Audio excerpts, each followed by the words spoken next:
चलिए आज हम आप लोगों को बायोलॉजी का 15वां चैप्टर जैव विविधता एवं संरक्षण बायोडिवर्सिटी एंड कंजर्वेशन, ये आपका चैप्टर है, इसके बारे में जानना है, समझे।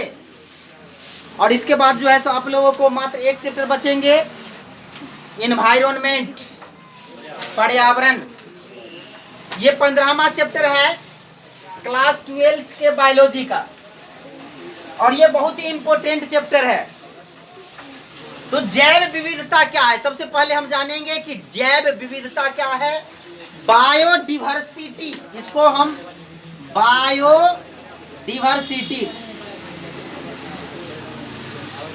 जैव विविधता,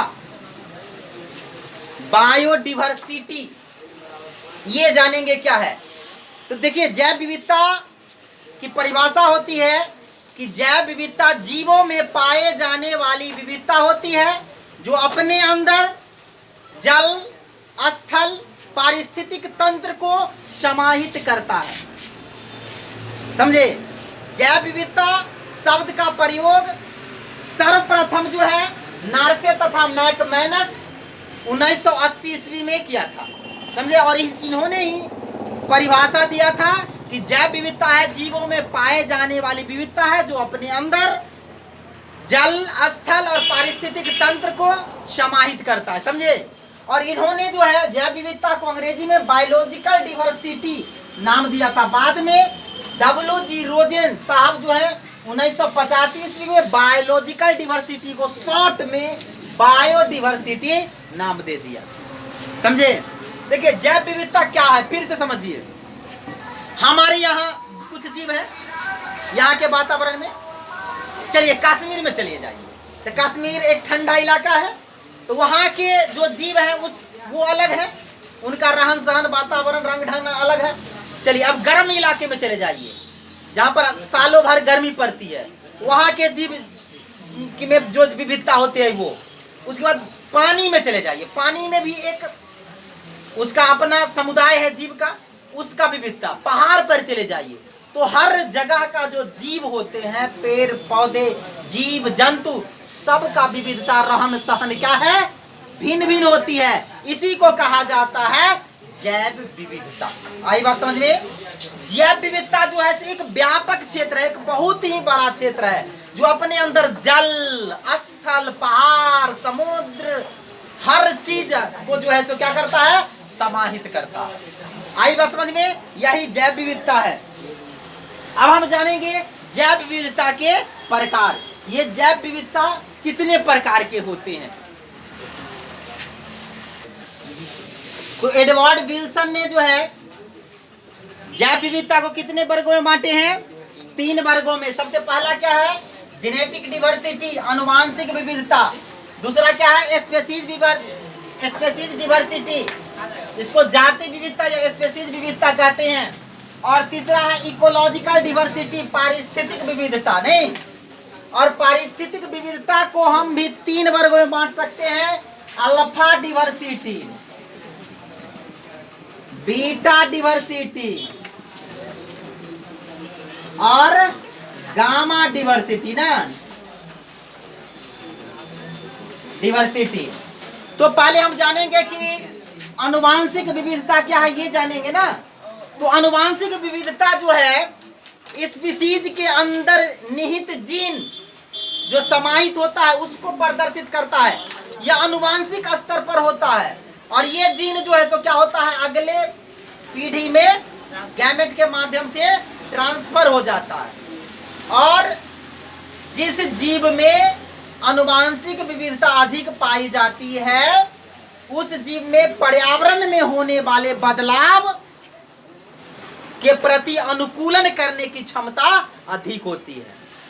ठंडा हुआ, पर्यावरण बदल गया, ठंडा से गर्मी, गर्मी में से जाड़ा, तो उसमें भी बदलने की क्षमता अधिक होती है, समझे।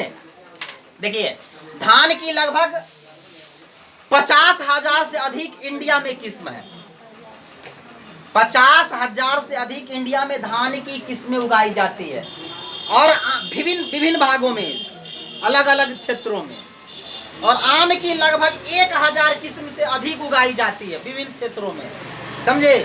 तो उसमें जो है सो आनुवांशिक विविधता होती है। पर्यावरण बदल गया, वो अपने आप को भी बदल लिया।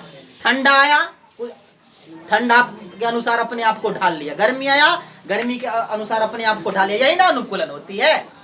तो जिस जीव में आनुवांशिक विविधता अधिक होती है उसमें अनुकूलन करने की क्षमता पर्यावरण के बदलाव के अनुसार अधिक होती है। आई बात समझ में। चलिए अब दूसरा हम जानेंगे स्पीसीज विविधता।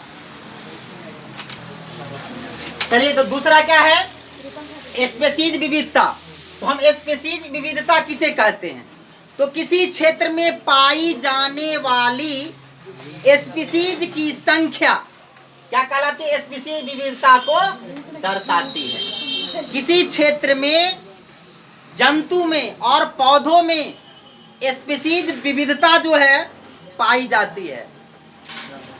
पूर्वी हिमालय और पश्चिमी घाट, ये दो इंडिया में दो स्थान है जिसको हम क्या कहते हैं, हॉट स्पॉट के श्रेणी में रखा गया है। इसे हम आगे हॉट स्पॉट के बारे में बताएंगे कि हॉट स्पॉट क्या है, कितने हॉट स्पॉट है इंडिया में, कितने हैं। तो अभी हॉट स्पॉट के श्रेणी में रखी गई है। हॉट स्पॉट का मतलब होता है जहां पर के जीव जंतु खतरे में होते हैं, मर जाते हैं, नष्ट होने के कगार पर होते हैं।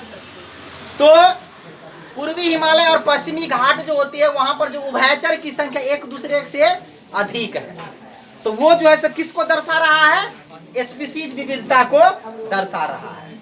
आई बात समझ में। चलिए अब हम आप लोग को बता रहे हैं, तीसरा है पारिस्थितिक विविधता ना। तो पारिस्थितिक विविधता कहा जाता है समुदाय और पारिस्थितिक तंत्र स्तर पर विविधता पाई जाती है, समझे। जहां पर के जीव जो होते हैं वो एक दूसरे के साथ रहते हैं और वहां के वातावरण से प्रभावित होते हैं, इसी को कहा जाता है पारिस्थितिक विविधता। अब देखिए पारिस्थितिक तंत्र जो होता है सो जल पारिस्थितिक तंत्र, पिछला चैप्टर में पढ़े हैं। स्थल पारिस्थितिक तंत्र, मैदानी पारिस्थितिक तंत्र, वन पारिस्थितिक तंत्र पढ़े हैं ना। तो सब के जीव क्या है, अलग अलग है और वह जो है एक दूसरे को प्रभावित करता है, सजीव निर्जीव प्रभावित होता है। तो सब जो हुआ से क्या हुआ, पारिस्थितिक विविधता हुआ।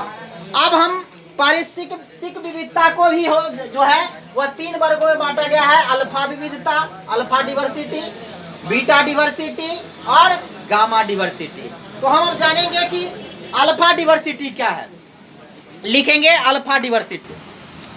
तो अल्फा विविधता किसे कहते हैं, उन जीवों की विविधता जो एक ही समुदाय में होते हैं और एक ही स्थान पर रहते हैं और उसमें जो विविधता पाई जाती है उसी को क्या कहते हैं, अल्फा विविधता कहते हैं, समझे।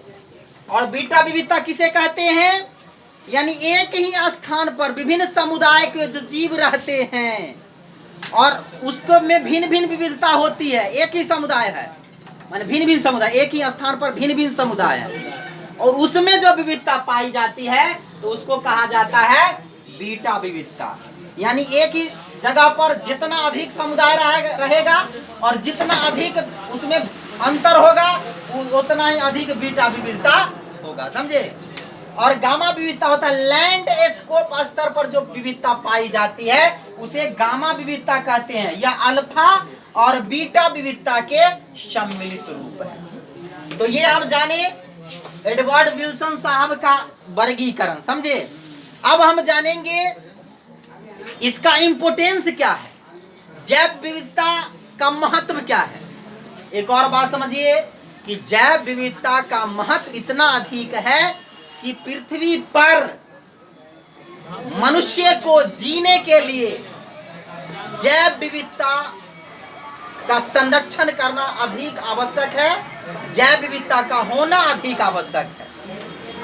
क्योंकि मनुष्य की हर आवश्यकता की पूर्ति जो है वह जंगलों से होती है। भोजन से लेकर कपड़ा पहनने से लेकर सोने से लेकर घर बनाने से लेकर हर चीज जो है हम लोग को पारिस्थितिक तंत्र से ही उपलब्ध होती है। लेकिन हम लोग क्या करते हैं, अपने लाभ के लिए, अपने सुविधा के लिए जंगलों को काट रहे हैं। जब जंगलों को काटेंगे तो जंगल में रहने वाले जीव मर जाएंगे, नष्ट हो जाएंगे। अब धीरे धीरे जैव विविधता ह्रास हो रहा है, जिसका जिम्मेदार कौन है? मनुष्य है, हम लोग हैं। और अब इसमें हमको पढ़ना है जैव विविधता के महत्व के अतिरिक्त जैव विविधता के ह्रास के कारण, क्या कारण है कि जैव विविधता ह्रास हो रही है। उसके बाद अगला टॉपिक होगा आप लोगों को जैव विविधता का संरक्षण, कंजर्वेशन, उसको बचाएंगे कैसे, क्या? हाँ, तो जैव विविधता के महत्व जान लिए आप लोग कि जैव विविधता को सुरक्षित रखने में ही हम लोगों की भलाई है। नहीं, अगर जैव विविधता ह्रास होगा, नष्ट होगा, तो पृथ्वी पर से मनुष्य का भी अस्तित्व क्या हो जाएगा? धीरे धीरे खत्म हो जाएगा, नष्ट हो जाएगा। अब रहने देते हैं इतना ही आज। अब अगले दिन हम आप लोगों को पढ़ाएंगे लॉस ऑफ बायोडिवर्सिटी, यानी जैव विविधता के ह्रास कैसे होती है वो बताएंगे, और जैव विविधता को कैसे बचाया जा सकता है। समझे? आज ये पहला चैप्टर था, पहला दिन था इसका।